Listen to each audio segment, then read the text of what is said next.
Hola, soy Daniel, desarrollador de aplicaciones móviles. En el vídeo de hoy vamos a ver cómo podemos manejar fechas de una forma mucho más cómoda. Normalmente este es un tema bastante tedioso y tenemos que tener en cuenta diferentes clases. Gracias al trabajo que iremos haciendo hoy, manejarnos con fechas nos resultará mucho más cómodo. Normalmente para manejar fechas tenemos que utilizar la clase date, que nos permite representar una fecha concreta, DateComponents, que maneja las diferentes unidades de tiempo, segundos, minutos, horas, y nos permite obtener a partir de este tanto una fecha como una duración de tiempo. Y Calendar, que va a convertir date a DateComponents y viceversa. Con estas clases, para añadir, por ejemplo, una determinada cantidad de tiempo a la fecha actual, debemos hacer lo que vemos en pantalla.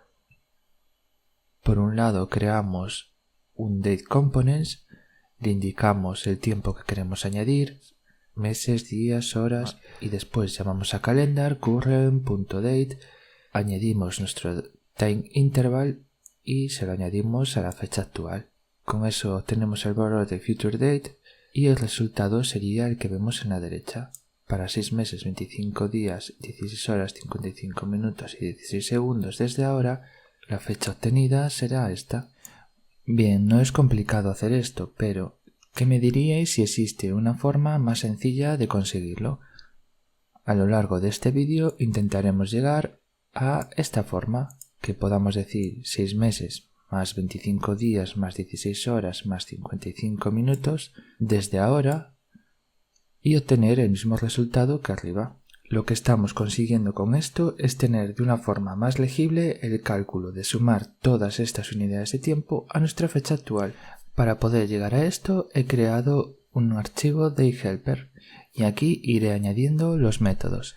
Como siempre hago, voy a dejar en la descripción del vídeo un enlace al repositorio con estos cambios. El primer paso que vamos a dar para poder llegar a la forma que indiqué antes será poder sumar los DateComponents. Por defecto, Xcode y Swift no van a saber sumar los DateComponents, pero existe una forma en la que podemos indicar a Swift cómo queremos que se sumen estos. Para ello tenemos que sobreescribir los operadores más y menos.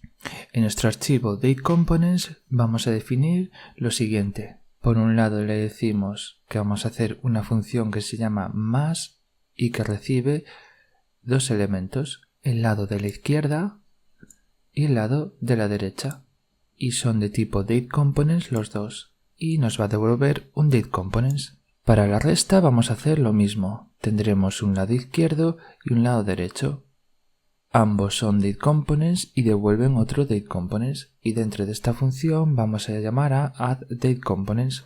Para poder sumar o restar, nuestra función addDateComponents va a recibir un multiplicador. En el caso de la resta vamos a multiplicar por -1. Y de este modo conseguiremos hacer la resta. Y por otro lado vamos sumando cada una de las unidades.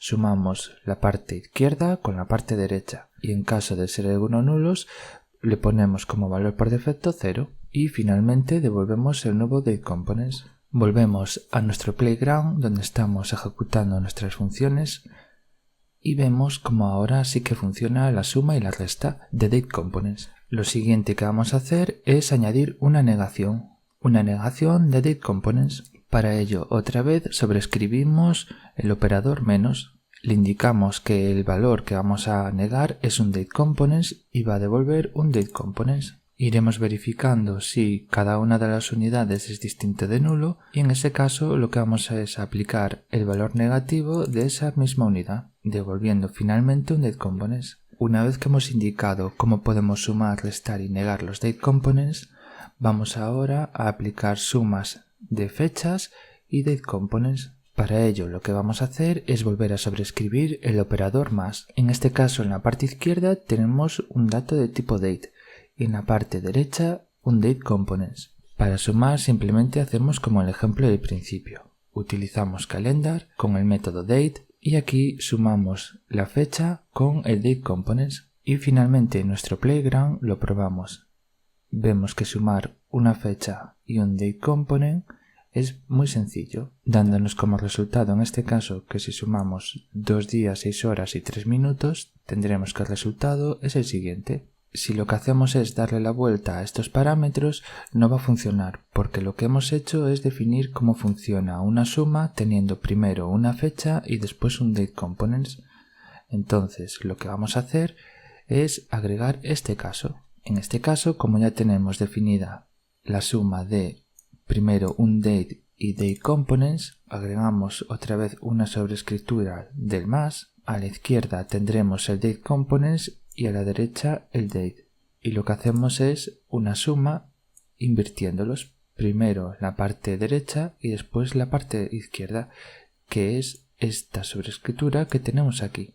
Después de definir cómo vamos a sumar un date y un dateComponents, lo que vamos a hacer es restarlos. Para ello lo que hacemos es otra vez sobreescribir el operador menos. En este caso a la izquierda tenemos date y a la derecha dateComponents. Y lo que vamos a hacer es negar nuestro dateComponents utilizando este método de aquí que hemos sobrescrito. Después de negarlo, lo que vamos a hacer es utilizar la suma que ya hemos definido aquí de date y dateComponents. Así que tendremos nuestra fecha sumándole nuestro dateComponents que previamente hemos negado. Vemos como ahora ya podemos restar una fecha y un dateComponents. El siguiente paso que vamos a hacer va a ser extender date de una forma en la que nos sea muy sencillo crear un objeto date. Para ello creamos una extensión de date y nos vamos a crear dos constructores nuevos. En este constructor le vamos a pasar año, mes y día, que serán parámetros obligatorios. Hora, minuto, segundo y timezone van a tener valores por defecto. Nos creamos un dateComponents, seteamos los valores y creamos una fecha la cual asignamos a self. También a partir de un dateString damos la posibilidad de crear una fecha. Añadimos además un método para poder ver de una forma fácil nuestra fecha. Y de vuelta a nuestro playground podemos ver cómo ahora ya podemos crear fechas de una forma más sencilla, incluso pasándole un string en un formato determinado. Y una vez que tenemos una forma de crear objetos date fácilmente, vamos a continuar definiendo cómo restar dates.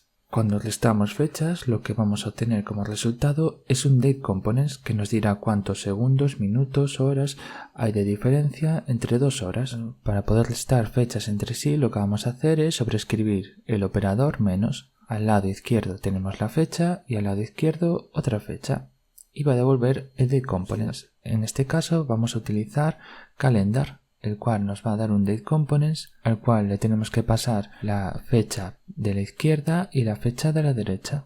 En nuestro playground, si ahora lo que hacemos es restar dos fechas, nos va a dar como resultado un dateComponents que nos dice en este caso que tenemos 9 años, 7 meses, 3 días, 19 horas, 20 minutos y 10 segundos de diferencia. Una vez que hemos terminado de sobreescribir los operadores más y menos con los componentes date y dateComponents y en las combinaciones que nos interesan, lo que vamos a hacer es hacer sencilla y legible la creación de dateComponent. Lo que vamos a hacer es una extensión de tipo int que a partir de un número nos permita crear un elemento de este tipo.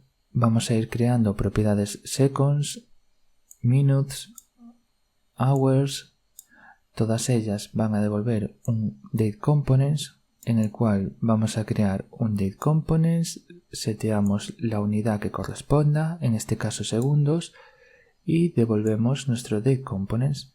De este modo crear un dateComponent es muy sencillo, simplemente en este caso escribimos un número, en este caso 3, y al ser de tipo int ya nos da la posibilidad de convertirlo a un dateComponents con el método months. Y así obtenemos un dateComponents de 3 meses. Y ya que hemos definido la suma entre dateComponents, lo que vamos a poder hacer es lo siguiente: ir indicando 3 meses, más 4 días, más 5 horas, menos 6 minutos. Todo esto se va a juntar sumándose los diferentes dateComponents y restándose, y nos dará un dateComponent final. Además, como también hemos definido la suma entre date y dateComponents, podemos hacer el caso siguiente: date 01 más 3 meses, más 4 días, más 5 horas, menos 6 minutos. Teniendo ya así una forma muy sencilla de sumar determinadas unidades a una fecha. Muchas veces también trabajamos con respecto a la fecha actual. y a partir de esta sumamos o restamos cierta cantidad de tiempo. Una buena forma de hacer más legible esta operación es extendiendo DateComponents de la siguiente forma. Nos hacemos una extensión de DateComponents y hacemos dos propiedades, FromNow y ago. Y lo que vamos a hacer es restar o sumar el propio objeto DateComponents que tenemos, la fecha actual. Y de vuelta a nuestro playground vemos que obtener fechas futuras o pasadas a partir de la fecha actual es muy sencillo. Simplemente podemos indicar las unidades de tiempo que queremos sumar o restar y al conjunto de estas hacerle FromNow o ago, dándonos como resultado un objeto date. Y bien, hasta aquí el vídeo de hoy. Hemos ido creando y mejorando paso a paso la forma en la que podemos manejar nuestras fechas con la ayuda de la sobrescritura de los operadores más y menos. Además, la sobrescritura de los operadores más y menos es muy interesante, ya que se puede aplicar a otro tipo de objetos. En la descripción del vídeo dejaré un enlace a un repositorio con este código. Además, si os ha gustado el vídeo, no olvidéis suscribiros, darle a la campanilla para tener notificaciones y no olvidéis dejar un gran like. Nos vemos en el siguiente. Chao, chao.